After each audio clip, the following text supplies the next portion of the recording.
আমাদের দিন এখন না খায় অনেকের কাটতেছে, কাজ করতে পারি না। আমার পায়ে সমস্যা, গুলিবিদ্ধ হয়েছি, যন্ত্রণা করে, কেউ হাত গেছে, কেউ পা গেছে। আমাদের আহতদের সাথে কোনো ধরনের বেইমানি ষড়যন্ত্র না করে আমাদের স্বীকৃতি, আমাদের সনদ, জুলাই গণঅভ্যুত্থান সরকার গঠন এটা ঘোষণা করা। আমি গুলিবিদ্ধ হয়েছি রায়ারবাগ 62। আমাদের এই পর্যন্ত আমাদের রক্তপ্রদেশে সরকার বইছে, আমাদের এই তিনবার বারবার বলছে জুলাই সনদ দিব, দেয় নাই। এবং আমাদের নিয়ে সরকার কোনো এই জুলাই যুদ্ধের কোনো আলোচনা করেও নাই। আমরা এই কারণে আমাদের জুলাই সনদ না দিলে আমরা রাজপথে অবস্থান করতেছি, থাকবো। আমাদের দাবি জুলাই সনদ। 1 বছর পার হয়ে গেছে, এর ভিতরে আমাদের 3বার প্রস্তাবনা সরকার দিছে। আমরা রাজপথে 3বারই আন্দোলন করছি এই শাহবাগ, আপনারা দেখছেন মিডিয়ার মাধ্যমে, কিন্তু আমরা কোনো কিছুই পাই নাই। আমাদের দিন এখন না খায় অনেকের কাটতেছে, কাজ করতে পারি না। আমার পায়ে সমস্যা, গুলিবিদ্ধ হয়েছি, যন্ত্রণা করে, কেউ হাত গেছে, কেউ পা গেছে। এই 30,000 লোক কেউ কাজ করতে পারতেছে না, কিন্তু আমাদের নিয়ে বারবার জুলাই সনদটা ঘোষণা দিক রাষ্ট্রীয় মর্যাদাভাবে। আমরা এটাই দাবি, আমাদের কোনো রাজনীতি দল নেই, আমরা কোনো রাজনীতি করিও না।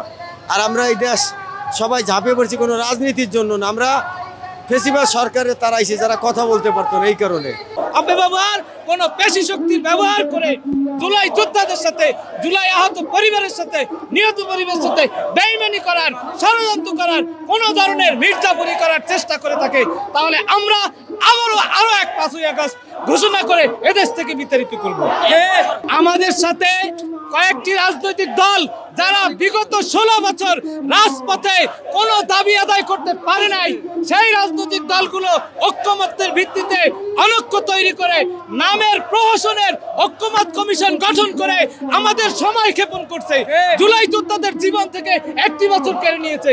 অনতিবিলম্বে এই রাজনৈতিক দলগুলো আমাদের আহতদের সাথে কোনো ধরনের বেইমানি ষড়যন্ত্র না করে আমাদের স্বীকৃতি, আমাদের সনদ, জুলাই গণঅভ্যুত্থান সরকার গঠন এটা ঘোষণা করা। তারা নির্বাচন করছে কেন? আপনারা কি সেই ফ্যাসিবাদ এবং ষড়যন্ত্রকারীদেরকে প্রশ্রয় দিয়ে এদেশে আবার ফিরিয়ে আনতে চান? কেন নির্বাচন? 16 বছরে যেখানে একটি গণতান্ত্রিক নির্বাচন হয় নাই, আমাদের দেশে এখনো ওরকম চোখে পড়ার মতো কোনো সংস্কার সরকার করতে পারে নাই।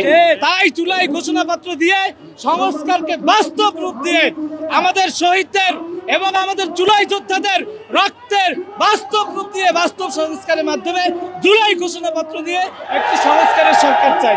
বিভিন্ন জনের বিভিন্ন দাবি দেওয়া, সংবিধান পাল্টান রাখবো, নির্বাচন অমুক দিন নেবো, এইটা করার রাখবো, সেইটা করার রাখবো, বিভিন্ন জনের বিভিন্ন মন্তব্য। কিন্তু আমাদের যে রক্ত দিলাম, জীবন দিলাম, হাসপাতালে এখন আমাদের অনেক লোক কান্নাকাটি করতে আছে চিকিৎসার লেগে হাসপাতালে বেডে, এটার কোনো সরকারের কোনো মাথা ব্যথা নাই।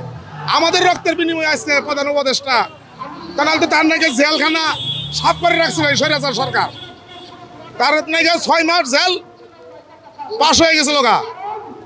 একটা এই রাজনীতি যারা করতেছে বিভিন্ন দলের লোক, এই স্বৈরাচার চলেই গেছে। তারা তো আঙ্গুর রক্তের বিনিময়ে, তারা তো আগে ঘর থেকে বাড়ার ছিল না। আঙ্গুর রক্তের বিনিময়ে তারা আজকে জিনু যেটা করার লাগে, মিটিং মিছিল, একজন ক্ষমতা দেওয়ার লাগে, কয়টা আসন নিব না নিব শুরু হয়ে গেছে। কিন্তু আমাদের তো কোনো জুলাই ঘোষণাপত্রটা, জুলাই সনদটা দেওয়ার ব্যাপারে কোনো মাথা ব্যথা নাই। আজকে যদি আমাদের জুলাই ঘোষণাপত্র না দেয়, 2 দিন পর যেন কোনোদিন আশা করি তো সরে কোনোদিন বাংলার মাটি তারা আসবে না। যদি কোনোদিন আসে তখন তো আমরা এ জায়গার যে ছিল